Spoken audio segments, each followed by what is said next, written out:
Je vais vous présenter dans cette vidéo les erreurs courantes qu'on retrouve sur Eunoia Security Hub dans le cadre de son utilisation. Donc là, je suis en fait sur un environnement complètement vierge que je viens de provisionner. Donc on retrouve les menus courants, Enterprise, Compliance, Risque. Donc comme vous pouvez le voir, on est sur les paramètres par défaut. Euh, il y a l'organisation par défaut. Il n'y a aucun actif support et primaire qui sont créés. Il n'y a aucun système d'information. On retrouve les 17 standards qui sont actuellement en place. Il n'y a aucun assessment, aucune analyse de risque. Donc là, on est vraiment sur un environnement complètement vierge. Donc ce que je propose, c'est qu'on crée une évaluation de sécurité. Voilà, on a une nouvelle utilisateur. On veut faire une évaluation de sécurité. Donc on clique sur Add Assessment pour créer une évaluation de sécurité. On va mettre un nom. Donc là, on va dire par exemple évaluation sécurité euh, future industrie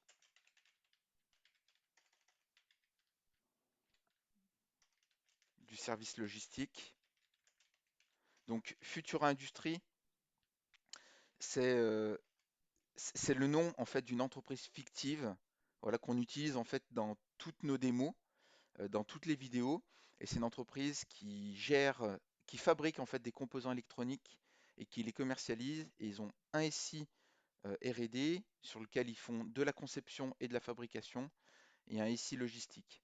Donc là, ce qu'on va essayer de faire, c'est de créer une évaluation de sécurité pour Future Industrie sur le service logistique.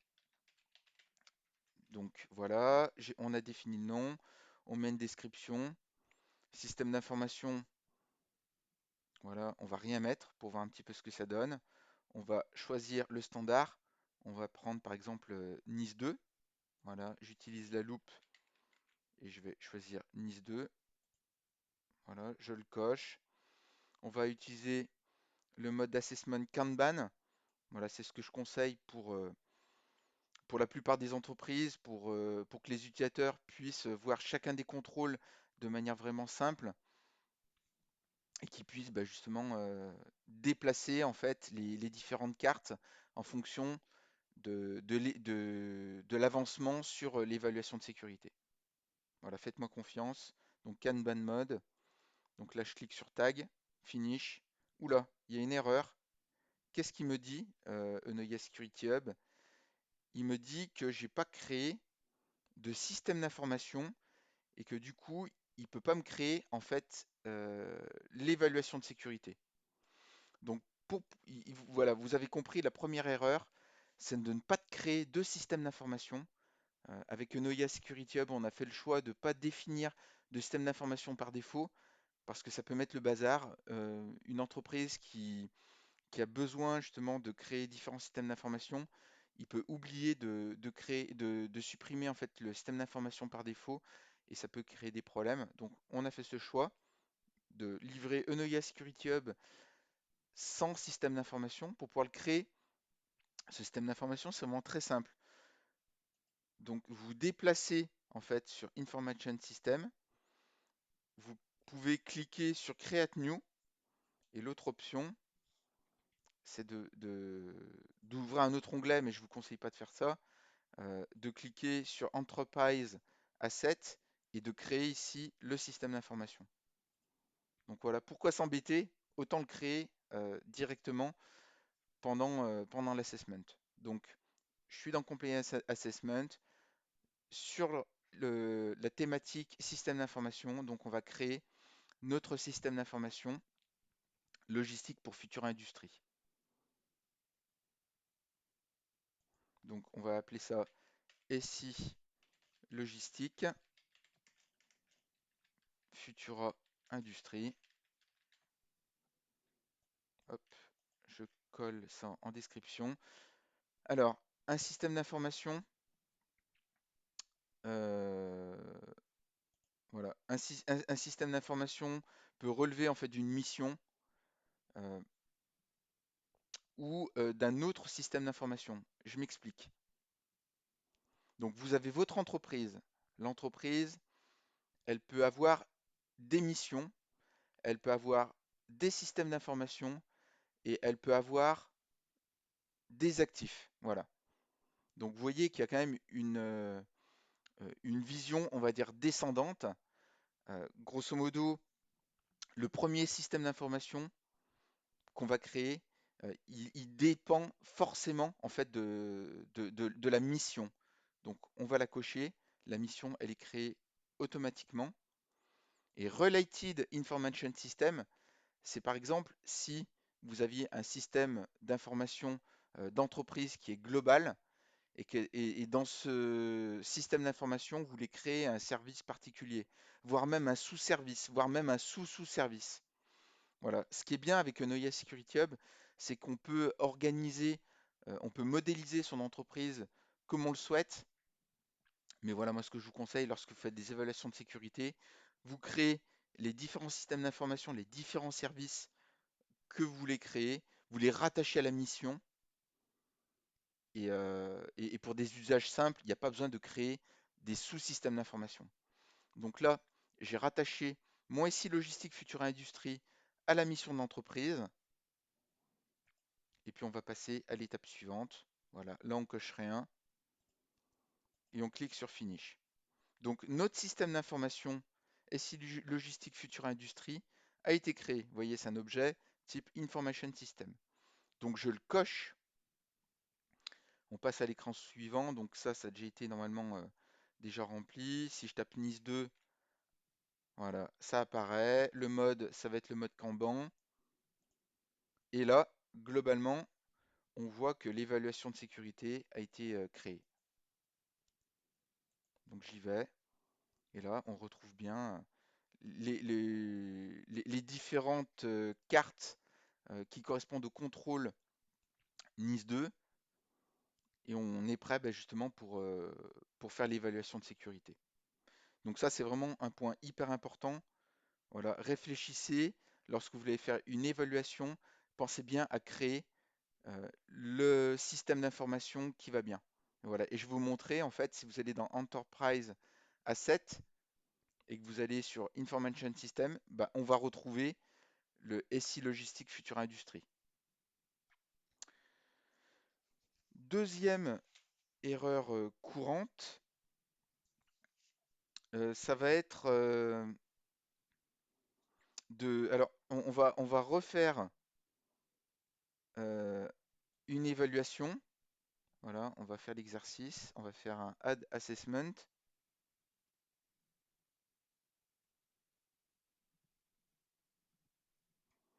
Voilà, puis là on va faire évaluation. Donc là on va dire par exemple qu'on va faire une évaluation, par exemple RGPD du SI logistique de Future Industrie.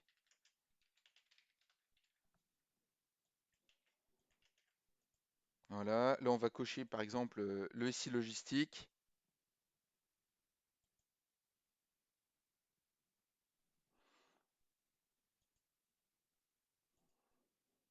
Donc deuxième erreur courante, ça va être sur les standards. Donc là il faut aller dans conformité standard et on va créer, allez, on va créer par exemple un système une PSSI, la PSSI Future Industrie. Donc là on va faire add standard pour pouvoir le faire en mode graphique.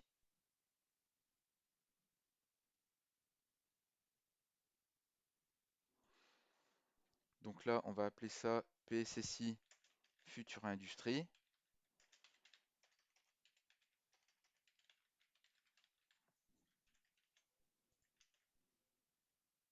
Voilà, environnement, on va mettre hybride. On peut mettre une image, là on va pas s'embêter. Là on va dire que c'est un référentiel interne. Et puis on va se dire que globalement, euh, on veut créer par exemple un nouveau contrôle.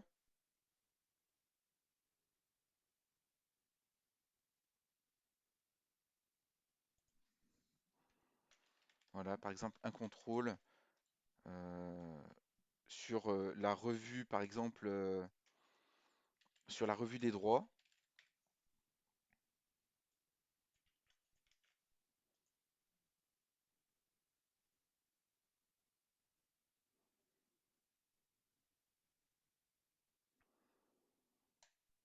Voilà, et puis là, on clique sur Next, et puis Next. Voilà, donc là, le contrôle, il a été ajouté. Donc ça, c'est très bien.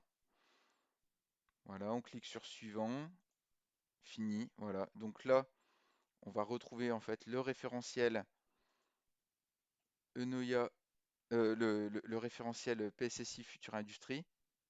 Par contre, quand on va dedans, en fait, il n'y a rien. Voilà, il est vide. Pourquoi il est vide? On va éditer le standard.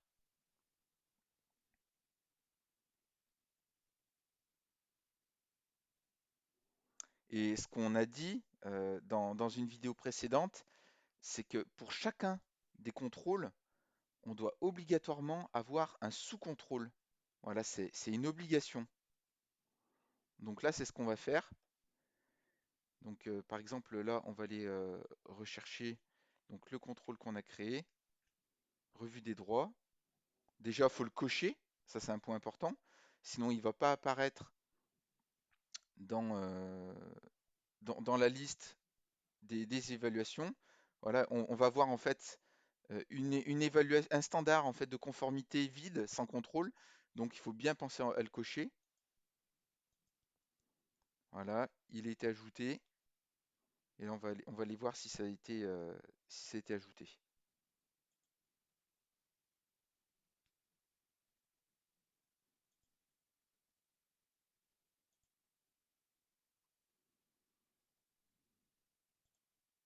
Voilà, là on le retrouve. Par contre, on n'a pas créé le sous-contrôle. Donc là, pour ajouter un sous-contrôle, là, une fois qu'il est créé, on est obligé de retourner dans le standard, d'éditer le standard PSSI Future Industrie.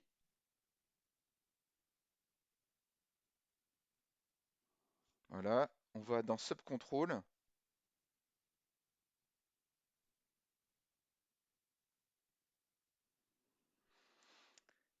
Et là, on va pouvoir rajouter bah, justement un sous-contrôle. Donc là, on va prendre par exemple, qu'est-ce qu'on peut prendre? Par exemple, droit d'accès, accès, droit d'accès.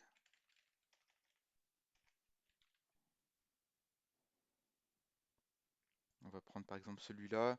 Donc là, on va aller chercher un sous-contrôle qui est dans l'ISO 27002 et qui est également utilisé dans la LPM et dans NIS 2, dans la PSSIE et dans SOC 2. Donc là, on va rattacher justement le sous-contrôle en question au contrôle justement sur les droits d'accès. Voilà, donc là, je clique sur Finish. Voilà, ça m'a mis à jour le contrôle. Je retourne sur le standard.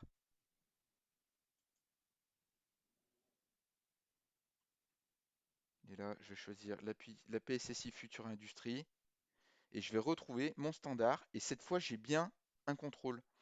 Donc concrètement, si je vais dans Assessment, que je choisis, donc là, j'ai fait ajouter une nouvelle évaluation de sécurité. Donc là, on va dire évaluation PSSI, SI logistique, Future Industrie. Voilà, on va mettre la même chose. Donc là, on choisit le système d'information SI logistique. On va choisir le standard, donc PSSI Futura Industrie. Voilà, on le coche. On fait Next. On choisit toujours le mode Kanban.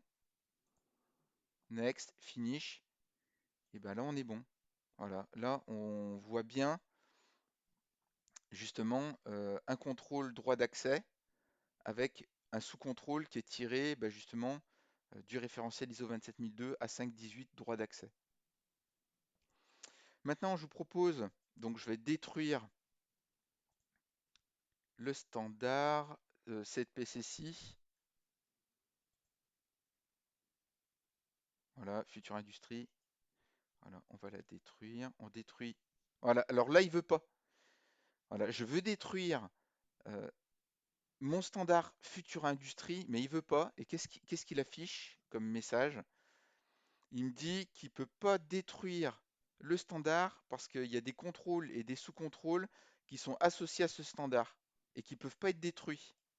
Voilà, ce qui est tout à fait logique. C'est une protection dans Enoia Security Hub qui vous empêche de détruire un référentiel qui est utilisé dans les assessments. Donc là, ce qu'on va faire, c'est qu'on va le détruire. Voilà, pour détruire un assessment, donc vous allez dans Compliance Assessment. Voilà, vous allez sur l'évaluation que vous voulez supprimer. Vous cliquez sur Options. Et là, euh, OK, on est bien. Options, supprimer, oui. Hop, elle disparaît. Et là, si je retourne dans les standards, que je vais chercher la PSSI Future Industrie, cette fois, je vais pouvoir la supprimer. Voilà, le contrôle a été supprimé.